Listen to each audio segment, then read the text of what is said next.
Hi friends, எல்லாருக்கும் good morning.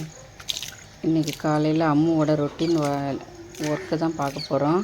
அவள் காலையில் எழுந்தோடனே அழகாக வாசல் பெருக்கி தண்ணி தெளிச்சிடுவா. ஆனால் கோலம் மட்டும் அவள் போட மாட்டாள், என்ன தான் போட சொல்வாள்.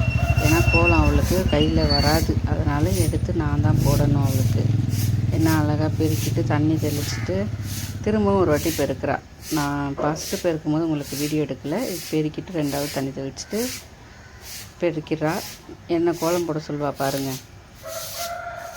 கோலம் மட்டும் நான் தான் போடணும், ஏன்னா அவளுக்கு வரல அப்படின்றா. ஆனால் சாக்கில் கொடுத்தா ஸ்டார் போடுவா, பூ போடுவா. இந்த வீடியோ எப்படி இருக்குன்னு எல்லோரும் பாருங்கள். என்னது கோலம் என்ன போட சொல்கிறா. அப்படி தான் இந்த ஸ்பெஷல் சைல்டுங்கிட்ட சின்ன சின்ன வேலையெல்லாம் வாங்கணும் ஃப்ரெண்ட்ஸு. எங்கள் வீட்டில் உள்ளவங்களே நான் வேலை செய்ய சொன்னால் ஏன் வேலை செய்ய சொல்கிற, பாவம் அப்படின்னு யார் எங்கள் அம்மாவே சொல்லுவாங்க. எங்கள் அம்மாவே திட்டுவாங்க. அவளை வேலை செய்ய எங்கள் அம்மாவுக்கு மனசே பொறுக்காது, அவளை வேலை வாங்குறது. ஆனால் அது ரொம்ப தப்பு. அவங்கள ட்ரைனர் பண்ணணும்.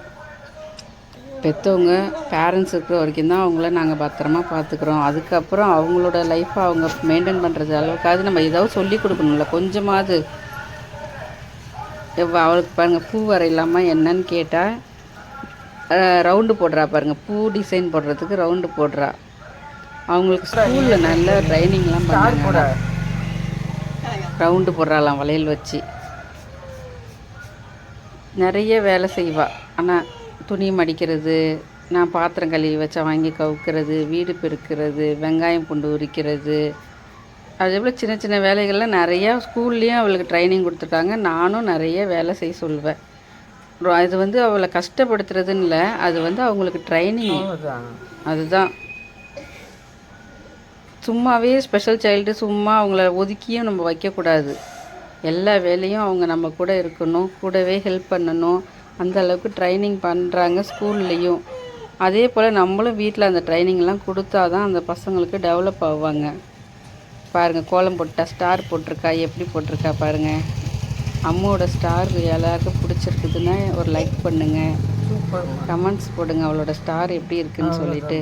இந்த வீடியோலாம் நான் இது பண்ணும்போது, எடிட் பண்ணும்போது என் பக்கத்துலேயே உட்காந்து எல்லாத்தையும் பார்ப்பா. என்னென்ன போடுறோம், ஏது போடுறோன்றது, எத்தனை பேர் பார்த்துருக்காங்கன்றது வேற அவள் கேட்பா. நம்ம வீடியோவை எல்லோரும் பார்த்துருக்காங்களா அப்படின்றதும். ஸ்டார்லாம் போட்டுட்டு திரும்பி மேலே சின்னதாக 2 கோடு போட்டு நான் ஒரு இது போடுவேன், ஒரு ஸ்டார் போடுவேன். இல்லை ஒரு மாதிரி ஏதாவது டிசைன் சின்னதாக ரவுண்டாக போடுவேன். அது அவள் போடுறா பாருங்கள் பார்த்துட்டு இருந்து. அவ்வளோதான், முடிஞ்சிடுச்சு ஃபினிஷிங். எல்லாம் போட்டு முடித்ததுக்கப்புறம் அந்த கையை ரோட்டில் வச்சு தேய்ச்சி போடுறா பாருங்களேன். இப்போ கொஞ்சம் நேரத்துலலாம் கை தேய்ஞ்சிருச்சு அவளுக்கு. அவள் உடனே ஃபீல் பண்ணிவிட்டு அதை தூரமாக போய் பார்த்துட்டு திரும்ப என்கிட்ட காட்டுவா, தேஞ்சிடுச்சுமா அப்படின்னு சொல்லிட்டு. சரி, ஒரு நாள் தானே, பரவாயில்ல விடுமா, செய்ய தான் ப்ராக்டிஸ் ஆகும் அப்படின்னு சொல்லி நான் அவளுக்கு ஆறுதல் சொன்னோன்னே சரின்னு விட்டுட்டா. அச்சோ அப்படின்னு நம்ம பதறினோம்னா அதோட பயந்துருவா. நம்ம அது கேஷுவலாக சொன்ன